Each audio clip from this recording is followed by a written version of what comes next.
જય શ્રી કૃષ્ણ મિત્રો, તમારા બધાનું સ્વાગત છે મારી ચેનલ પર।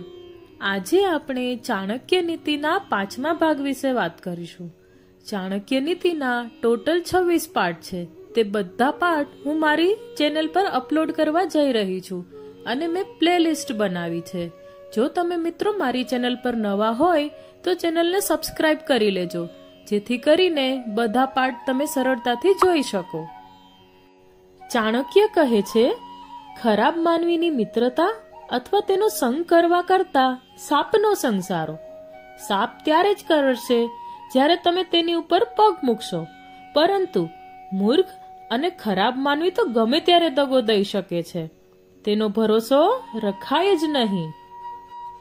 સારા વિદ્વાન માણસો ગમે તેવા કપરા સમયે પોતાના માલિકનો સાથ નથી છોડતા, બલકે આવા સંજોગોમાં તેઓ તેના માલિક કે રાજાને સારી સલાહ આપી સાચો માર્ગ દેખાડે છે। ખુશામતખોર લોકોની સલાહ લેવા કરતા દુશ્મનની સલાહ લેવી સારી। સમુદ્રની તુલનામાં ધીર ગંભીર વિદ્વાન માનવી જ શ્રેષ્ઠ છે। સમુદ્ર તોફાન આવતા પોતાનું સંતુલન ધીરજ ખોઈ બેસે છે, પરંતુ વિદ્વાન અને બુદ્ધિશાળી માનવી મોટામાં મોટા સંકટ સમયે પણ પોતાની ધીરજ નથી ગુમાવતો। કપરા સમયે તે પોતાની મર્યાદા ભંગ થવા દેતો નથી।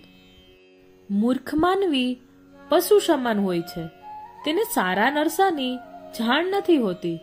બુદ્ધિશાળી માણસો તેમની ગણના પશુઓમાં કરે છે।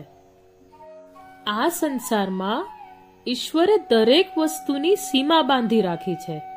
સુખ હોય કે દુઃખ, ખુશી હોય કે ગમ, જીવન હોય કે મૃત્યુ, દિવસ હોય કે રાત્રિ, જે કંઈ પણ બધું એક હદ સુધી જ હોય છે।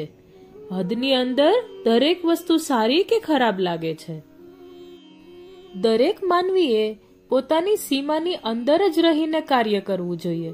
અતિશયતા માનવીની દુશ્મન છે। ગુણવાન, નાની, વિદ્વાન પુત્ર જો માત્ર એક જ હોય તો પણ આખા કુળનું નામ ઉજાડે છે।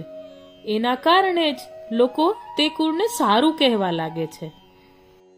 એ બુદ્ધિહીન, ચરિત્રહીન અને બગડી ગયેલો પુત્ર આખા વંશને કલંકિત કરી તેનો નામોશીન શરમની રાખમાં ફેરવી નાખે છે। એક વિદ્વાન, નાની જ્યારે માત્ર એક જ ભૂલ કરી બેસે તો એ જીવનભરનો આદર ખોઈ બેસે છે। માનવી તરીકે જન્મ પામી જો કોઈ માનવી ધર્મ, કર્મ, કામ અને મોક્ષમાંથી કોઈ એકને પણ પામવાનો પ્રયત્ન નથી કરતો તો તેનો માનવ જન્મ વ્યર્થ છે। મિત્રો, આ હતો ચાણક્ય નીતિનો 5મો ભાગ। વિડીયો તમને કેવો લાગ્યો તે કમેન્ટમાં જરૂરથી જણાવજો, અને વિડીયો ગમ્યો હોય તો વિડીયોને લાઈક કરી વધુમાં વધુ લોકો સાથે શેર કરજો, અને મારી ચેનલ પર નવા હોય તો ચેનલને સબસ્ક્રાઇબ કરી લેજો। ફરી મળીશું એક નવા વિડીયો સાથે। જય શ્રી કૃષ્ણ મિત્રો।